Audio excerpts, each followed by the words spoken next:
Welcome to the Explainer. Today, we're looking at a monarchy that pretty much breaks all the rules. So, forget everything you think you know about kings and queens ruling for life. We're diving into Malaysia, where 9 royal families actually share a single crown.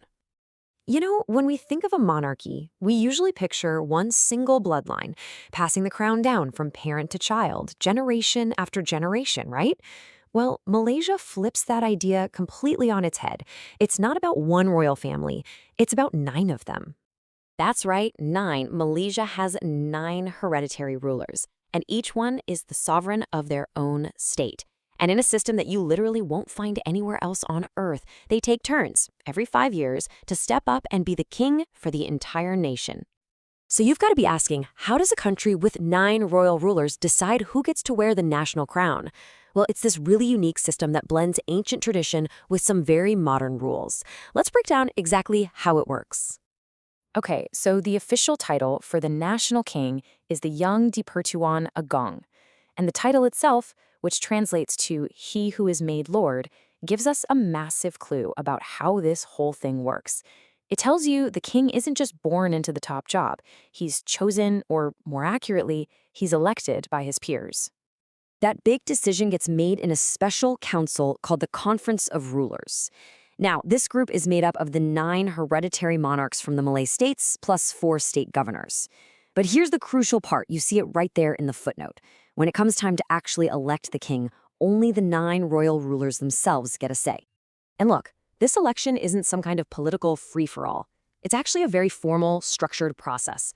The rulers all get together, a single candidate is put forward based on a rotation that's already been established, and then the other rulers vote by secret ballot. They're just voting on whether that person is suitable. If the candidate gets at least 5 yes votes, they're offered the throne for a 5-year term. It's all designed to make sure the transition of power is smooth and predictable.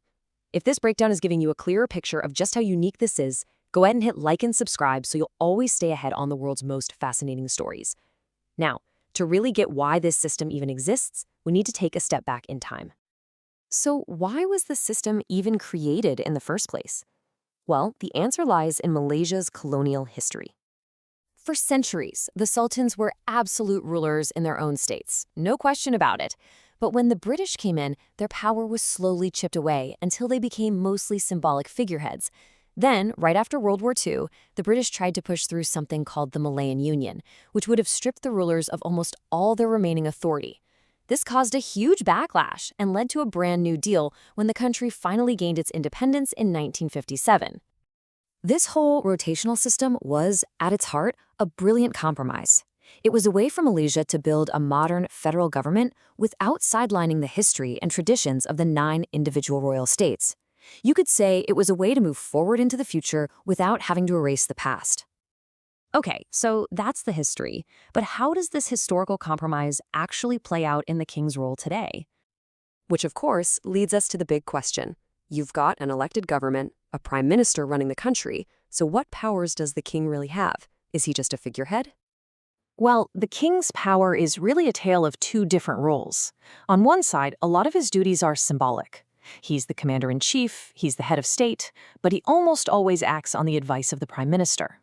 But, and this is the really critical part, he also has some very real discretionary powers. He can appoint a prime minister, especially when there's a political deadlock. He can refuse to dissolve parliament, and he can grant pardons, all on his own authority. And these are not just powers that exist on paper. They have become incredibly important. During some recent political crises in Malaysia, the king actually played the deciding role in appointing the last 3 prime ministers. He acted as a crucial stabilizing force when the normal political process had completely stalled. And that right there really shows you the monarchy's modern relevance. It's not just about pomp and ceremony, it's designed to be a constitutional backstop for the nation in times of crisis. But the king's role goes way beyond politics. The monarchy is also seen as a crucial guardian of Malaysia's cultural and religious identity.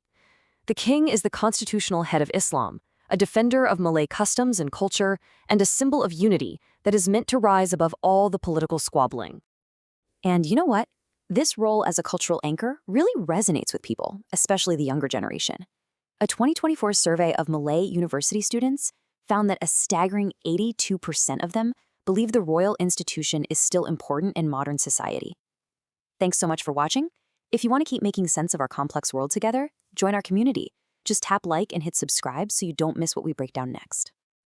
So what this really shows us is how a system that was born out of a historical compromise has managed to evolve and find a very real place in the nation's future, balancing ancient tradition with the needs of a modern country. And that leaves us with one final thought. In a world of constant, often chaotic, political change, could Malaysia's ancient system of shared royal power actually be a kind of modern blueprint for stability and national identity? It's a pretty remarkable blend of the past and the present.